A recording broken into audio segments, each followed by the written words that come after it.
Sofri bullying na escola por causa da minha maneira de vestir. Oi, meu nome é Duda, tenho 12 anos, sou magra, uso aparelhos e tenho os cabelos bem cacheados. Tenho 3 irmãos e estamos sempre nos defendendo e nos protegendo. Vocês já devem imaginar o motivo, não é? Sim, lá em casa sempre sofremos com piadas de mau gosto que as pessoas fazem sobre a gente.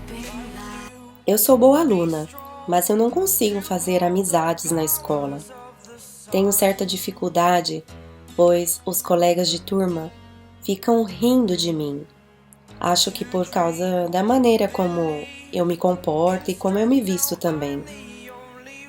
Minhas roupas são muito simples e quase sempre estão bem gastas, pois os meus pais não têm muito dinheiro para ficar comprando roupas caras, e muito menos de moda.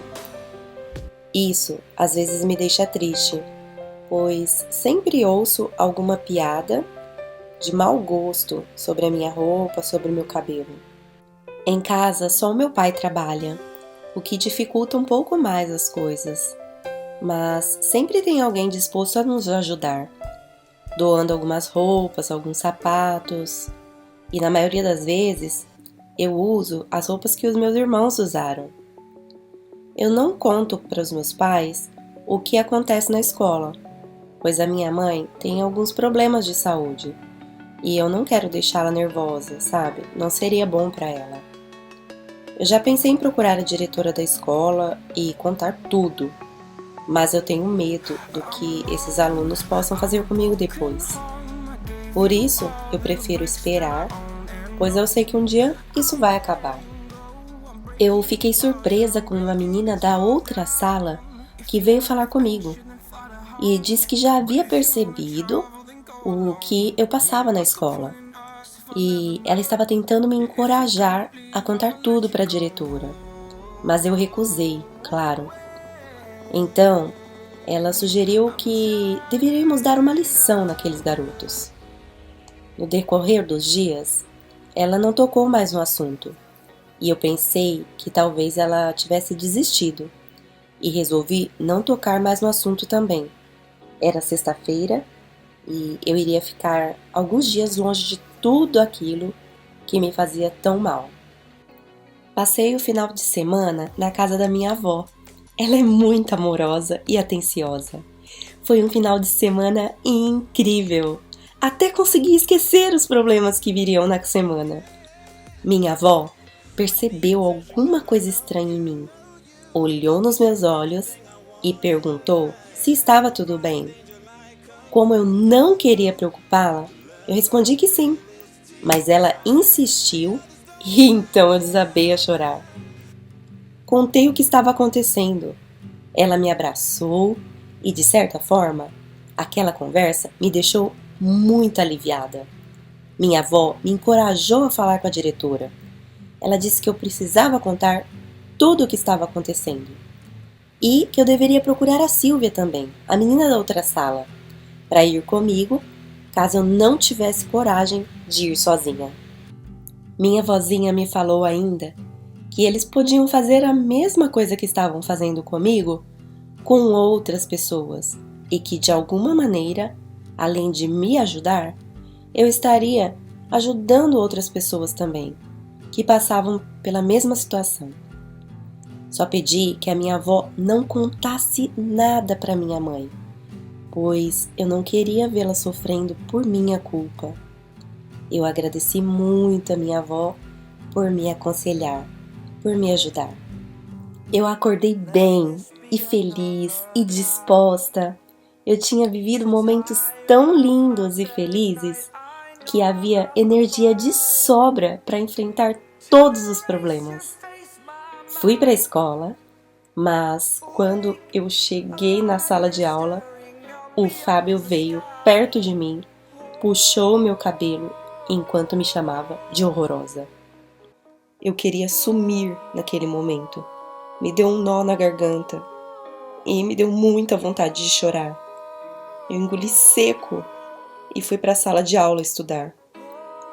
Na hora do intervalo, Silvia e eu estávamos conversando, quando uma menina que era muito popular na escola, era bem patricinha, nos disse em voz alta que éramos feias e estávamos tramando alguma bruxaria ali no cantinho.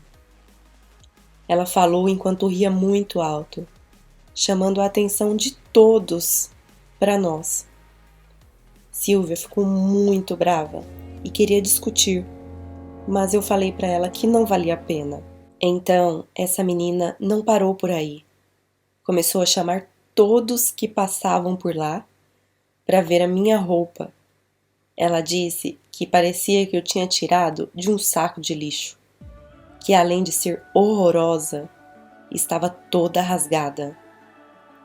Por mais que ela tivesse razão, eu fiquei muito triste e não consegui conter o meu choro na frente de todo mundo. Eu chorei muito. Enquanto alguns davam risada junto com ela, outros foram ficando sem graça e saíram de perto de nós. Para minha surpresa, a professora Rita estava de olho em todo mundo e nos chamou para conversar.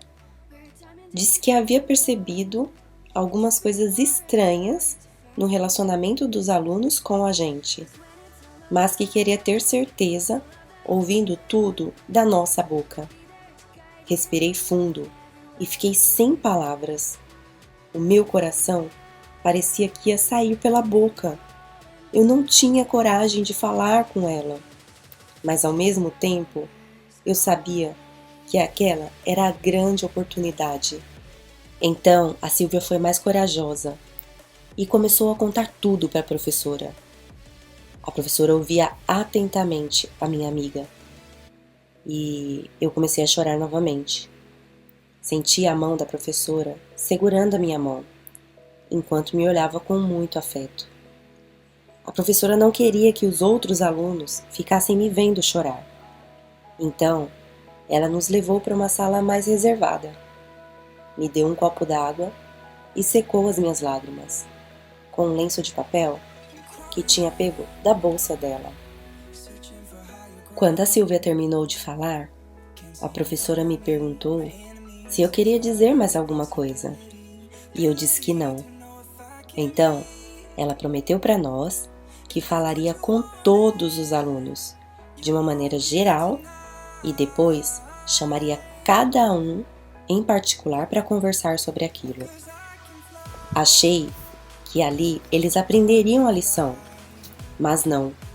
Eles voltaram um pouco pior.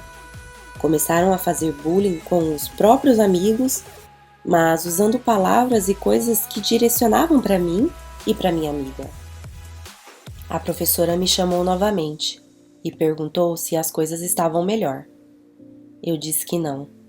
Então, ela falou que a partir daquele dia, todos os alunos que continuassem a fazer aquilo comigo seriam suspensos. Sim, as medidas seriam mais sérias, já que não haviam atendido ao pedido da direção para parar com aquilo. E assim, um a um, os alunos que faziam aquilo comigo e com as garotas começaram a ser suspensos. Então, por mais que alguns continuavam a me olhar com desprezo, a maioria parou de fazer aquelas brincadeiras de mau gosto. Por isso, é necessário que tenhamos consciência de que cada pessoa tem o seu jeito de ser, de falar, de vestir, de calçar, de estudar e até mesmo de se relacionar com as outras pessoas. Nós devemos respeitar os nossos amigos e fazer com eles somente o bem, somente aquilo que gostaríamos que fizessem com a gente, sempre pensando no bem de cada um.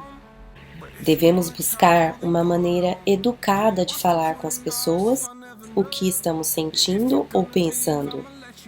E se tivermos consciência de que aquilo que vamos falar vai ferir, magoar ou deixar alguém triste, é melhor ficarmos calados.